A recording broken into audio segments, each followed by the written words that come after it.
Despite some disappointing data coming in out of China, investors are still very bullish about Chinese stocks, which have been rallying for most of March and hit new 7-year highs on Wednesday. The Shanghai Composite Index is up 17% so far this year. Investors are betting that the government will unveil more economic stimulus. And joining us for his perspective on this is Donald Gimbel. He's a portfolio manager at Geneva Investment Management of Chicago. Don, good to have you on the show. Thanks again for joining us. Good to be here. Thank you. So, Don, the Shanghai Composite Index up 17% year to date, up well over 80% for the year. What is really driving this rally, Don? We're seeing a change in attitude from the last few years. We're seeing major institutions in China as well as individuals deciding that maybe real estate isn't the only game in town, and it's like fishing from a fishing boat. Everybody runs to one side and then they run to the other. And what we've seen in the last few months is people climbing on board, saying there are good companies that are growing. I mean, you mentioned that the Shanghai Index is rallied to where it was 7 years ago. Well, the quality and the earnings of the companies in the index today is significantly better than it was 7 years ago. So we're getting a lot of small investors, but we're also getting a lot of native Chinese institutions putting a larger percentage of their money, and that's being backed by the government in Beijing.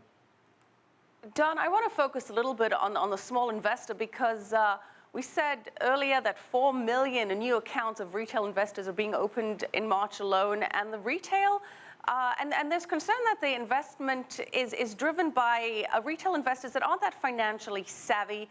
There's this new data from the China Household Finance Survey, which looks at the education level of China's new stock market investors, and 5.8% of them, according to the survey, can't even read. About 60% of them, the highest level of education that they have is junior high.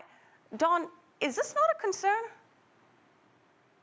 Oh, I think you can make it a concern if you want to, Michelle, but seriously, the size of the population in China, and so several million people talking to their friends hear that they've been making money in the stock market, and so they say, gee, I want a piece of that. The numbers sound large, but in a country the size of China, I think it's an indication that there is optimism about what the government's doing and what the economy is doing. I hear constantly people talking about the slowdown in China. I got to tell you, if the rest of the world was growing at 7%.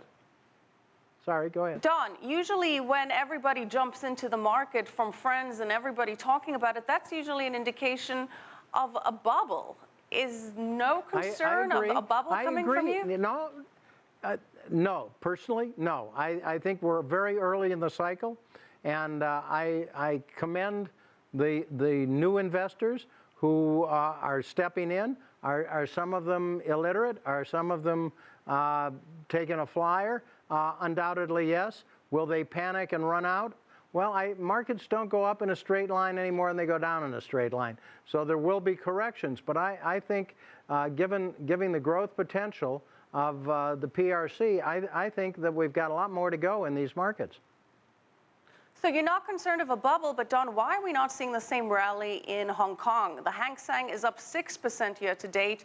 Shanghai Composite up 17%. Why the divergence? Well, you've got a different group of people. What's keeping Hong Kong down is that the Americans, who dominated it so enormously a few years ago, haven't figured it out yet and are not coming back. I would expect during the course of this year that we're going to see a lot of foreign investment start to come back into Asia through Hong Kong and through Singapore. So it's China's leading the way rather than being pushed down the way it was when the Chinese didn't want to be in equities. So it's a turnaround. Don, big speculation that the People's Bank of China is going to create more stimulus. They've encouraged home buyers to get back into the housing market by lowering the minimum down payments on mortgages for second homes to 40% from 60%. What impact is that going to have on investors' decision on where to put their money? Well, I think right now there's a lot of cash around in China. The number of people that are becoming wealthy in China is staggering. There are more wealthy people in China today than there are the total population of the United States, and that number is growing.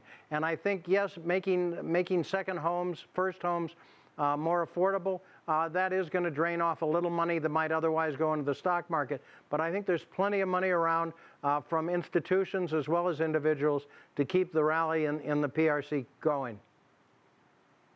All right, we're going to have to leave it there. Thank you for your insight, Don Gimbel, Portfolio Manager with the Geneva Investment Management.